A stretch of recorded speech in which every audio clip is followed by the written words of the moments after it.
Budapesten született 1893. szeptember 16-án. Tanulmányait a Lónyay Ferenc utcai református gimnáziumban végezte, majd a Budapesti Tudományegyetemen folytatta, ahol 1917-ben orvosi oklevelet szerzett. Az első világháborúban medikusként vett részt, de megsebesült, és hamarosan leszerelték. Ezután külföldön, Pozsonyban, Prágában, Berlinben, Leidenben folytatott tanulmányokat, a biológia, az élettan, a gyógyszertan, majd a fizikai-kémia terén. Ezt követően Cambridge-ben, biokémiai tanszéken megszerezte második doktorátusát, ezúttal kémiából. Majd Kendall támogatásával egy évig az Egyesült Államokban dolgozott.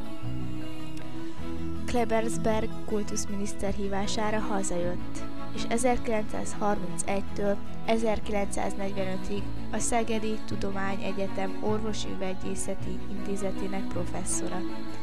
1945 és 1947 között a Budapesti Tudományegyetem orvoskarának biokémiai professzora volt.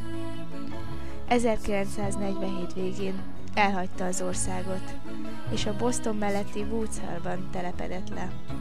1947 és 1962 között az Egyesült Államok Izomkutató Tudományos Intézet tengerbiológiai laboratóriumának igazgatója.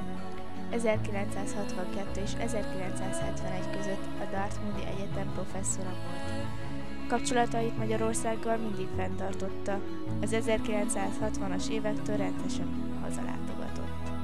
1986. október 22-én halt meg Woods Hole-ban.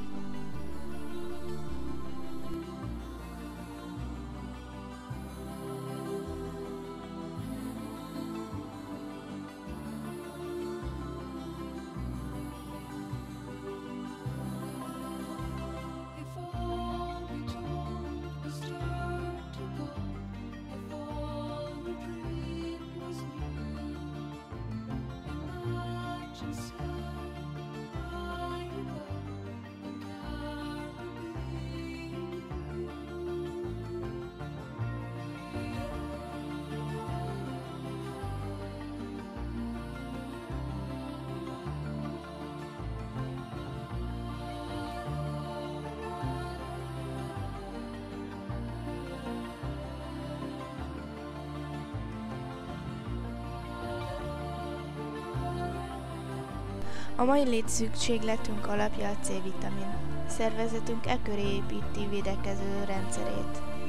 C-vitamin hiány miatt ma már csak úgynevezett tavaszi fáradtság alakul ki, amelynek következtében szervezet ellenálló képessége csökken, és nő a meghűléses betegségekkel szembeni fogékonyság.